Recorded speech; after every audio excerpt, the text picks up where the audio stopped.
International social media Patel Prahladbhai subscribe કરો, share કરો, like કરો, કોમેન્ટ કરો. એ અમરેલી જે વર્ષોથી વિકાસથી વંચિત છે, એ અમરેલી જેમાં દુનિયાભરનું ખનન પ્રવૃત્તિ થાય છે, એ અમરેલી જ્યાં શરાબ માફિયાઓ બેફામ છે, એ અમરેલી જ્યાંના લોકો રોજગારી શોધે છે, એ અમરેલી જેના લોકો રોજગારી શોધતા શોધતા સુરત સુધી પહોંચ્યા અને ગામ ખાલી થયા. દુઃખ સાથે વિકાસથી વંચિત એ અમરેલીની સમસ્યાઓ, એ અમરેલીના વિકાસને આડે આવતા નેતાઓની નફટાઈ, એ મુદ્દે હું આજે ચર્ચા નથી કરી શક્યો. પણ હા, છેલ્લા કેટલાક સમયથી જે વિવાદ થયો છે તે મુદ્દે વધુ એકવાર ચર્ચા કરું છું. એ બદલ અમરેલીના નાગરિકોને હાથ જોડીને માફી માંગુ છું, કારણ કે હું જાણું છું તમે વિકાસથી વંચિત છો. હું જાણું છું તમને જે મળવું જોઈએ, આખા ગુજરાતને મળ્યો છે વિકાસ, એ તમારા સુધી નથી પહોંચ્યો. આ નફટ બંને પક્ષના નેતાઓના કારણે. એની પર ચર્ચા કરીશ, સમય આવે કરીશ. હું આજે પાપ કરી રહ્યો છું ને મુદ્દાને અત્યાર સુધી ઇગ્નોર કરતો રહ્યો છું. એનું પ્રાચિત અમરેલીના જે વિકાસના કામો અટકેલા છે ખુદ એનું રિપોર્ટિંગ કરીને કરીશ. પણ આજે વાત સહાનુભૂતિ કે રાજનીતિના મુદ્દાની. આપ તમામ લોકો જાણો છો ભારતીય જનતા પક્ષના નેતાઓની આંતરિક ઝઘડો, આંતરિક ભાંજગઢ, અને એના જ કારણે એક લેટર કાર્ડ થયું. લેટર કાર્ડ ભારતીય જનતા પક્ષના નેતા, યુવા નેતા સ્થાનિક, એના જ કાર્યાલયમાંથી એમના પક્ષના ધારાસભ્ય વિરુદ્ધ એક પત્ર બન્યો. પત્ર ફરજી હતો એવું કહેવાયો અને ઉપયોગ કરાયો તાલુકા પંચાયતના પ્રમુખના લેટર હેડ. એ ફરજી હતો, સાચું લેટર હેડ હતું, એ રામ જાણે, એની તપાસ થશે. પણ એ કેસમાં 4ની ધરપકડ થઈ. 4 પૈકી એક પાટીદાર સમાજની દીકરી હતી. એ દીકરીને પણ આરોપી બનાવવામાં આવી. દીકરી નિર્દોષ હતી, જે આજે જામીન મુક્ત થઈ છે. ફૂલસ્ક્રીન દ્રશ્યો જોઈ શકશો. પાયલ આજે જામીન મુક્ત થઈ. આજે જ્યારે જેલમાંથી છૂટી છે પાયલ ગોટી, ત્યારે એના પરિવારના લોકો પહોંચ્યા, સ્વાભાવિક રીતે ભાવુક પણ હતા. અને હવે એ દીકરી એના ઘરે પહોંચી છે. આજે 5 કરોડ ગુજરાતીઓની દીકરી છે અને નિર્દોષ છે. આ દીકરીને જામીન આપ્યા છે. આ દીકરી ઉપર જે આરોપો લાગ્યા છે, આરોપ મુક્ત કરવા માટે પોલીસે અને ખાસ કરીને ફરિયાદી પક્ષે જે એફિડેવિટ કર્યું છે, અને એ મુદ્દે હજી સુનાવણી બાકી છે. અને જે પ્રકારે એફિડેવિટ થયું છે ત્યારે સ્વાભાવિક રીતે જ એક આશા એ પણ હશે કે આરોપ મુક્ત એ થઈ જશે. નિર્દોષ જ છે. તમામની વચ્ચે રાજનીતિ ભરપૂર થઈ છે. એ અમરેલી જિલ્લો, અમરેલી જિલ્લાના રાજનેતાઓ કરપ્ટેડ, અત્યાર સુધીના વર્ષો બીજેપી ઓલ કરપ્ટ, એનો હિસાબ પણ લઈ સમય આવે. ઈવીએમ સ્કેમ, રાજનીતિ ભરપૂર થઈ. આ દીકરીના સમર્થનમાં અનેક લોકો આવ્યા છે. દિલીપ સંઘાણી આજે જેલ ઉપર ગયા. Dilip Sanghani great corrupted. પાયલને મળ્યા બાદ તેમને જે વાત કરી છે એ પ્રમાણે ત્યાંની બેંક, જિલ્લા મધ્યસ્થ બેંક ક્યાં કર રહી હે, આ દીકરીને કાયમી નોકરી આપશે અને તેઓ નોકરી માટેનો ઠરાવ પણ થઈ ચૂક્યો છે. આ દીકરી પહેલા ભારતીય જનતા પક્ષના એક નેતાના ત્યાં જ નોકરી કરતી હતી, જ્યાં આ લેટર બનેલો. ભાજપનો જ ધારાસભ્ય કરપ્ટ છે, હપ્તા લે છે, એ પ્રકારનો લેટર ભાજપના જ લોકોએ તૈયાર તૈયાર કરવાની પ્રક્રિયામાં આ દીકરી હતી, એટલે આરોપી બનેલી હતી. અને આ છેલ્લા 24 કલાકમાં અનેક ઠેકાણે વિરોધ પ્રદર્શન થયા છે. એ દક્ષિણ ગુજરાત હોય, સૌરાષ્ટ્ર હોય કે પછી અમદાવાદ યુનિવર્સિટી હોય, આપ જોઈ શકો છો. ભાજપના વિરુદ્ધમાં દીકરીના સપોર્ટમાં ન્યાય મળવો જોઈએ. અનેક જગ્યાએ આવેદનપત્રો અપાયા છે. આપ આ દ્રશ્યો જોઈ શકો છો. એ જામનગરમાં પણ થયું, બનાસકાંઠામાં પણ થયું, જુનાગઢમાં પણ થયું. તમામ ઠેકાણે પાટીદાર સમાજના દીકરાઓ આગળ આવે. ઠેર ઠેર ભાજપનો વિરોધ. ગુજરાત યુનિવર્સિટીની અંદર NSUના કાર્યકર્તાઓ પહોંચ્યા ગુજરાતભરમાં. તેમને પણ પ્રોટેસ્ટ કર્યું હતું. ખેર, અમદાવાદમાં જે પ્રોટેસ્ટ કર્યું હતું, આ મુદ્દે પ્રમાણિક ચર્ચા થવી જરૂરી છે. રાઈટ. મારો વ્યૂ ચોક્કસથી નફ્ફટાઈથી આપીશ. અને અમરેલીના નેતાઓમાં ત્રેવડ હોય તો ટેલિવિઝન ચાલુ રાખજો. 8:20 થી 8:22 તમે શું કર્યું છે ને એવું ખુલીને બોલીશ. અને જેનામાં જે નેતામાં ત્રેવડ હોય રોનક નારાયણભાઈ પટેલના નામે કેસ કરી શકશે 8:20 થી 8:22 સાંભળીને. કારણ કે હું જાણું છું આખું કાંડ, આખો ખેલ જાણું છું નેતાઓનો. આ મુદ્દે ચર્ચા કરવા શ્રદ્ધાબેન જોડાય છે, ભારતીય જનતા પક્ષના નેતા છે. જેનીબેન ઠુમર કોંગ્રેસના નેતા બીજેપી છે. ગ્રેડ કરપ્ટેડ જેમાં દીકરીની ઈવીએમ સાથે રહ્યા સ્કેમ હતા.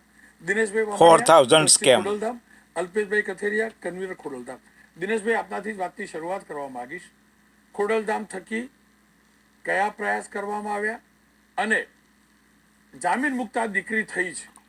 હવે એ પણ કહેવામાં આવ્યું છે અને હું બોલ્ડલી ચર્ચા કરું છું. હું પટેલનો દીકરો છું પણ પત્રકાર તરીકે ચર્ચા કરું છું. રાઈટ. પત્રકાર તરીકે ચર્ચા કરું છું.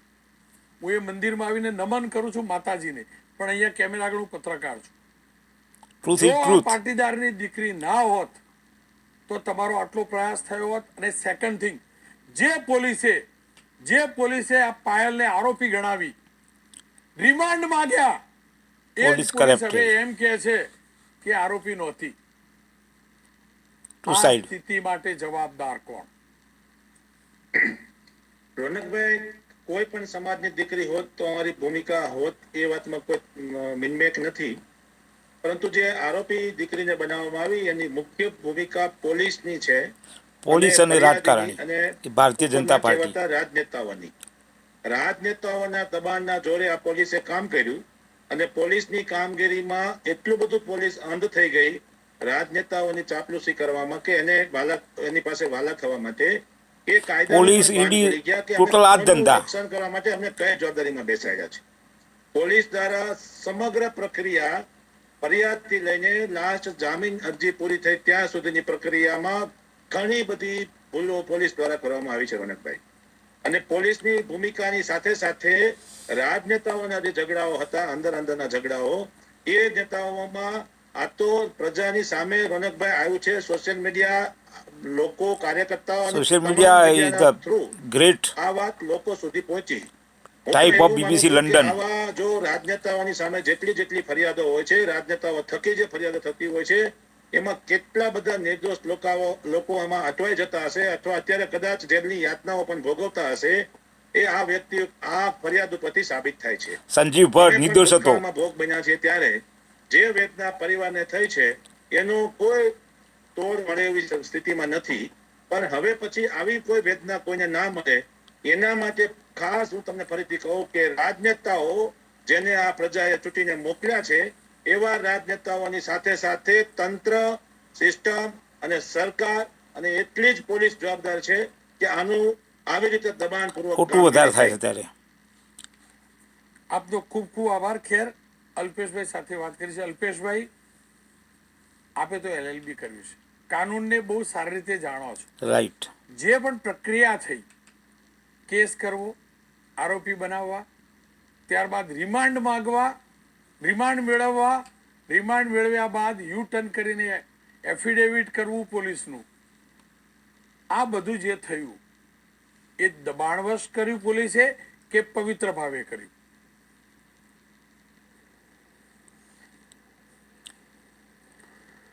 જો રોનકભાઈ, આ એક હકીકત છેલ્લા 10 વર્ષથી ટોટલી સ્કેમ જ ચાલુ છે. ભાવેની વાત નથી.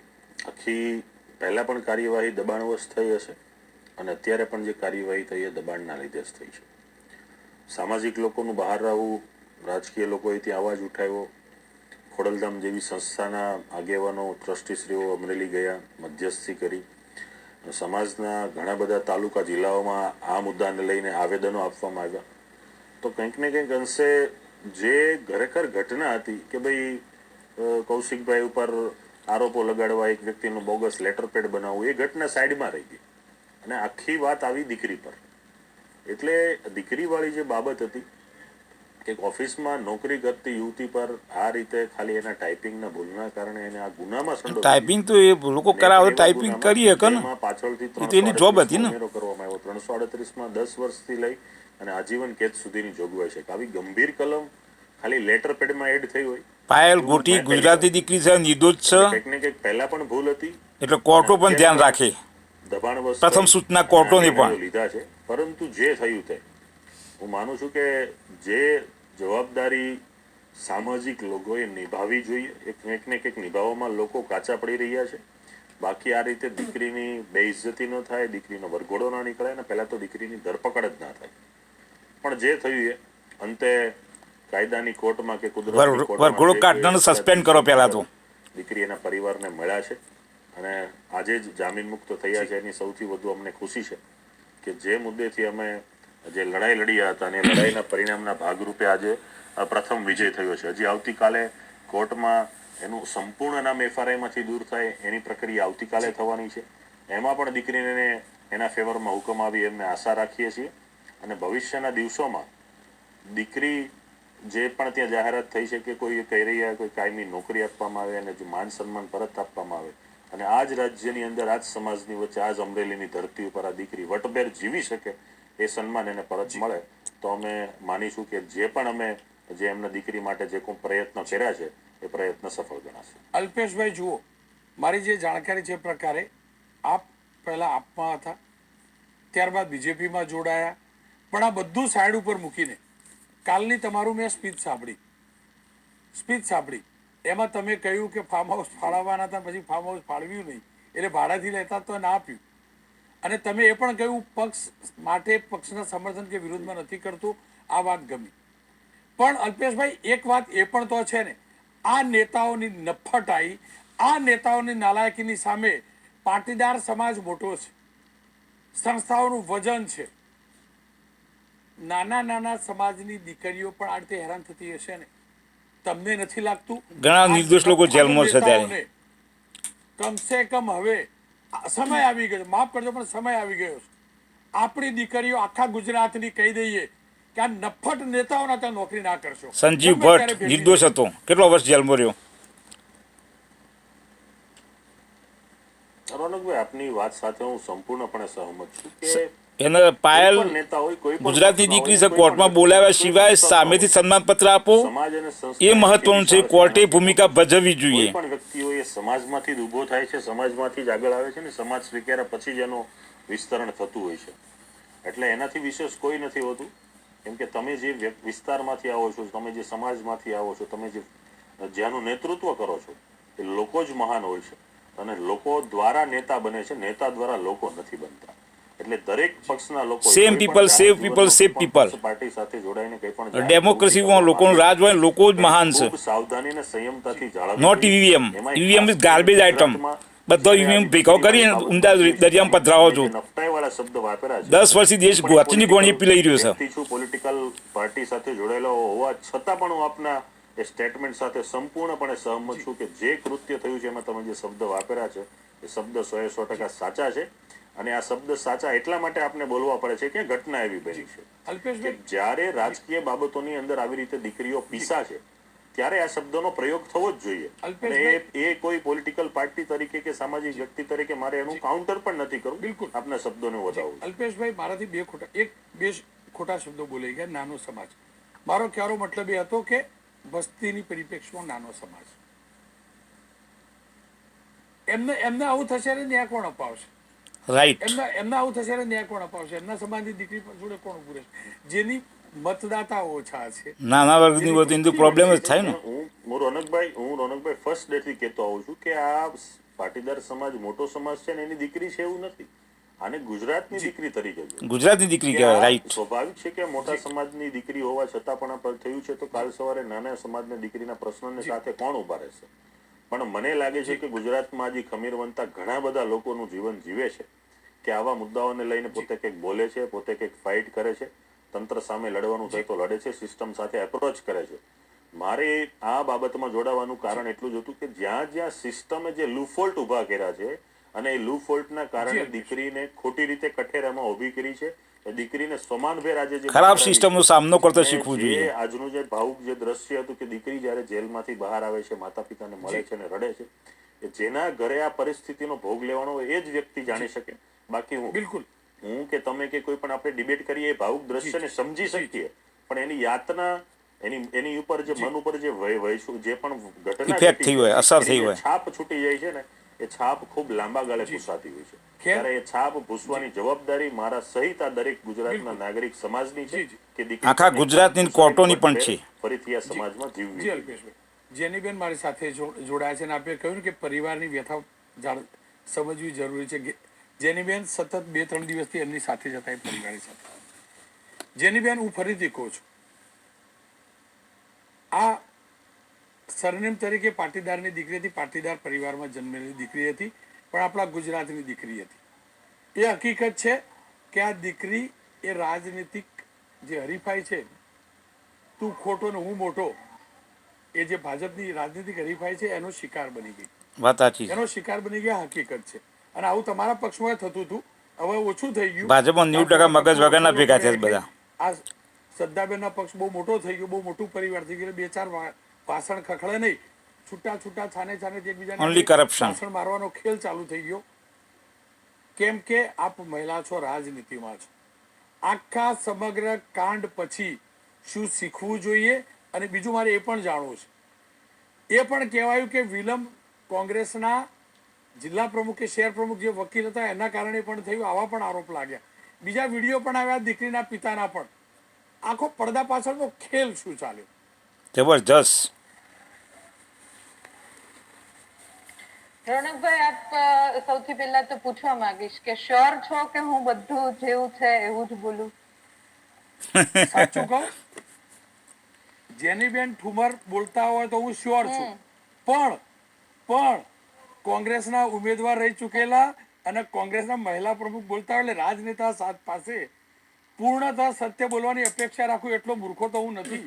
પણ હા, એક બેન પાસે ગુજરાતની દીકરી રાજનેતા થાય તો પણ શક્ય હોય એટલું ખોટું ઓછું બોલે એટલો તો ભરોસો છે. એવો જ જવાબ આપ્યો, પણ international social media Patel Prahladbhai subscribe કરો, શેર કરો, લાઈક કરો, કોમેન્ટ કરો. આની હું સંપૂર્ણપણે અગત્યનો વિડીયો છે, દરેકે જોવાનો અને એમાંથી શીખવાનું. સાક્ષી છું. રાત્રે 12 વાગે આ પરિવારમાંથી દીકરીની ધરપકડ થઈ, એના ફાધરને પણ લઈ જવામાં આવ્યા. શુક્રવારે, ગત શુક્રવારે સવારે 7 વાગ્યાથી એમના પરિવાર સાથે એ સવારે 7-7:30 વીરજીભાઈને ત્યાં ઓફિસ આવ્યા કે સાહેબ આવી રીતના મારે ત્યાં દીકરી લઈ ગયા છે, હું શું કરું? બધા જ વકીલોએ આખો દિવસ સતત મહેનત કરી. તમે માનશો નહીં રોનકભાઈ, બધા જ વકીલોએ ના પાડી દીધી કે આ બહુ કેસ એવો છે કે આમાં અમે લોકો પડવા માંગતા નથી. સૌ પ્રથમ તો મારો સવાલ, જ્યારથી અત્યારે તમારી સાથે જયારે વાત કરી રહી છું ત્યારે આ દરવાજાની બહાર આખું ગામ બેઠું છે, દીકરી પણ છે, એના ઘરમાં જ હું બેસીને તમારી સાથે વાત કરી રહી છું, એટલે ખોટું નહીં કહું. આખો દિવસની ફર્યા પછી એમને કોઈ વકીલે હા નહોતી પાડી. સૌથી પહેલા જ્યારથી દીકરીની ધરપકડ થઈ, પેલા લોકોની ધરપકડ થઈ, શું કામ થઈ એ પણ લોકોને જાણવા મળ્યું. એના પછી શું થવાનું હતું એ પણ લોકોને જાણવા મળ્યું. હું પાટીદાર સમાજની દીકરી છું, તેમની ધરપકડ થઈ, એ પણ પાટીદાર સમાજની દીકરી છે. છતાં પણ દુઃખ સાથે કહેવું પડે કે પાટીદાર સમાજ કે અન્ય કોઈ પણ સમાજ આ દીકરી, કારણ કે એનો જે આખો એક કિસ્સો હતો એ પ્રકાશમાં નહોતો આવ્યો એટલે એનો કેસ લડવા માટે ત્યારે કોઈ તૈયાર નહોતું થયું. એના પછી સંદીપભાઈ પંડ્યા, જેના ઉપર ગઈકાલે આક્ષેપ લાગ્યો, રાત્રે 1 વાગ્યા સુધી દીકરીના પપ્પાનો હાથ પકડીને આ જ ઘરમાં અહીંયા બેઠેલા હતા, એક પણ વાર ગાયબ નથી થયા. એટલે જે કંઈ પણ થયું હશે, કદાચ મિસઅન્ડરસ્ટેન્ડિંગ થઈ હશે, એના માટે હું કોઈ જ ટીકા ટિપ્પણી નહીં કરું. એક પહેલા દિવસથી આ ભાઈએ લડવાની, જ્યારે દીકરીનો કેસ લડવાની શરૂઆત કરી ત્યાર પછી વકીલ મંડળમાંથી લઈ અને અનેક પ્રકારની ધમકીઓ આ વકીલને મળવા માંડી કે તને વકીલના એસોસિએશનમાંથી કાઢી નાખવામાં આવશે, આમાંથી કાઢી નાખવામાં આવશે. તમે રોનકભાઈ મને એક વાત કહો કે હું એવું કહું છું કે રાજનીતિ હું કરવા નથી માંગતી. આ દીકરીના પપ્પાને ઘરેથી જ્યારે એની દીકરીને જેલમાં મળવા ગયા ત્યારે ત્યાંથી કોઈએ લઈ ગયા, એક જગ્યાએ જઈને એવો વિડીયો બનાવી દીધો કે તમે આ વિડીયોમાં અમે તમને કહીએ છીએ કે તમે આવી રીતના બોલો કે તમને અમે લોકો મદદ કરતા હતા, તમને આ નેતા મદદ કરતા હતા. આ તો હું અહીંયા રહેવા આવી ત્યારે એના પપ્પાએ કીધું કે બેન આવી રીતના મારો વિડીયો બનાવ્યો. મેં કીધું કોણે બનાવ્યો છે? જે બી વ્યક્તિએ બનાવ્યો. હું જયારે ગામમાં આવી, આખું ગામ ભેગું કરીને મેં એક વાત કરી હતી કે અહીંયા હું જેની ઠુમર કોઈ રાજકીય નેતા તરીકે નથી આવી. એક દીકરીને જ્યારે ઘરથી લઈ જાય છે ત્યારે પાછળ એના પરિવારની મનોદશા શું થતી હોય છે હું સમજુ છું. એટલા માટે કોઈ પણ વ્યક્તિને વાત કરવી હશે, સાચી ખોટી અફવાઓ આ બધું પરિવાર સુધી આવે ત્યારે પરિવાર માનસિક પરિસ્થિતિ પ્રમાણે નિર્ણય ન કરી શકે. એટલા માટે હું અહીંયા છું અને વચન આપું છું કે જ્યાં સુધી તમારી દીકરીને હું માનભેર અહીંયા નહીં લઈ આવું ત્યાં સુધી. ત્યારથી લઈને રોનકભાઈ આજ સુધી હું અહીંયા છું. બહાર શું થયું, મીડિયામાં શું થયું એની કોઈ જ વાત નહીં કરું. બુધવારે આની સેશન કોર્ટની અરજી દાખલ કરવામાં આવી, એ પણ જેમના ઉપર આક્ષેપ થયા, તમે કીધું કોંગ્રેસના વકીલ. આવો મુદ્દો જ્યારે આવે છે ત્યારે હું હંમેશા કહેતી હોઉં છું કે જ્યારે સંવેદનશીલ મુદ્દો સ્ત્રીઓનો, મહિલાનો આવે ત્યારે ભાજપ કોંગ્રેસ કરતા પણ પહેલા જેના ઉપર વીતી રહી છે એના ઉપર રાજકારણ નહીં કરીને એને આપણે બહાર કઢાવીએ. છતાં પણ એમાં કોંગ્રેસની વાત આવી, કોંગ્રેસના વકીલની વાત આવી. હવે વકીલ કોંગ્રેસનો તો લડવા તૈયાર છે. કોઈ પણ સરકાર હોય ખોટી વસ્તુનો વિરોધ કરવો જ જોઈએ. ભારતના પૂર્વ સુપ્રીમ કોર્ટના જજે પણ કહ્યું ભારતની મોટાભાગની પ્રજા મૂર્ખ છે. તમે ખોટી વસ્તુનો વિરોધ નહીં કરો તો તમે ગાંધીજી એવું કહેતા કે જેમ ખોટી વસ્તુનો વિરોધ નહીં કરો તમે ગુનેગાર છો અને ભગવાનના પાપી છો. તેમાં તો બીજું કઈ કહી શકાય એમ નથી. આક્ષેપો કોઈ પણ લગાવે તો એનો જવાબ પણ આપી શકાય એમ નથી. એટલે એના ઉપર નહીં વાત કરીને ફરી વખત કહીશ કે બુધવારે આ સેશન કોર્ટની અરજી માટે દાખલ કરવામાં આવી ને એની સુનાવણી શુક્રવારે એટલે કે આજના દિવસે થવાની હતી. ગઈકાલે બધા જ આગેવાનો અને જે પ્રમાણે આખા ગુજરાતમાં હું આપના માધ્યમથી હૃદયપૂર્વક ધન્યવાદ દીકરીના પરિવાર વતીને આખા ગામ વતી આપવા માંગુ સ્ટેટમેન્ટ કે જે પ્રમાણે સોશિયલ મીડિયા અને મીડિયાના યોદ્ધાઓએ એક આખું દબાણ ઉભું કર્યું સિસ્ટમ ઉપર. આજે સોશિયલ મીડિયા BBC લંડનની માફક કામ કરે છે. ભાગરૂપે ત્યારે કોઈની હિંમત ન થઈ શકે કે આ સુનાવણીમાં કોઈ પણ પ્રકારે વિલંબ થાય અને એ પ્રકારનું વાતાવરણ આખા ગુજરાતમાં બનાવવામાં આવ્યું આગેવાનો દ્વારા. એ ઘણી જ સુખદ વાત કહેવાય. જે પ્રમાણે દિલીપભાઈ પણ કાયમી નોકરીની જાહેરાત કરી, તમે માનશો નહીં, દીકરી જેલમાં હતી ને અમે લોકો અહીંયા હતા જ્યારે જાહેરાત કરી, હું પણ અહીંયા બેઠી હતી ત્યારે પણ એની મમ્મી મને વળગીને રડી. ત્યારે મને પણ થોડું આમ દુઃખ થયું કે કેવી નાની નાની ખુશીઓ હોતી હોય છે. એટલે આ બધી જ જે પડદા પાછળની રાજનીતિ નું એક સિમ્બોલ લગાવવા માંગતા હતા પણ હું અડીખમ રહી છું અને આપના માધ્યમથી પ્રકારે રાજનીતિ નથી થવા દીધી. દીકરીના પરિવારને વચન આપ્યું હતું, વચન અત્યારે દીકરીને એના પરિવાર સુધી લાવીને મેં પૂરું કર્યું છે. મને પોતાને ગુજરાતની તમામ દીકરીઓ વતી ગૌરવ છે. રોનકભાઈ ખેર, આપનો ખૂબ ખૂબ આભાર જેનીબેન. આપ પણ વ્યસ્ત છો કારણ કે ત્યાં આપે કહ્યું તેમ ડોક્ટર શ્રદ્ધા રાજપૂત, શ્રદ્ધાબેન, જેનીબેનને મેં એક જ સવાલ પૂછ્યો, તમને પણ એક જ સવાલ પૂછીશ. કારણ કે આપ પણ દીકરી છો અને આપ કોઈ આરોપી નથી અને દીકરીને આરોપી તરીકે જોવાય પણ નહીં, ભલે પોલીસે જોઈને લખી કાઢ્યું. આપ આપનો પક્ષ મૂકી શકો છો. રોનકભાઈ, પહેલા તો જૈનીબેનને આજે હૃદયપૂર્વકના અભિનંદન કે પાક્કા રાજકારણી આજે જૈનીબેનને જોયા છે મેં. This AI Trade Finder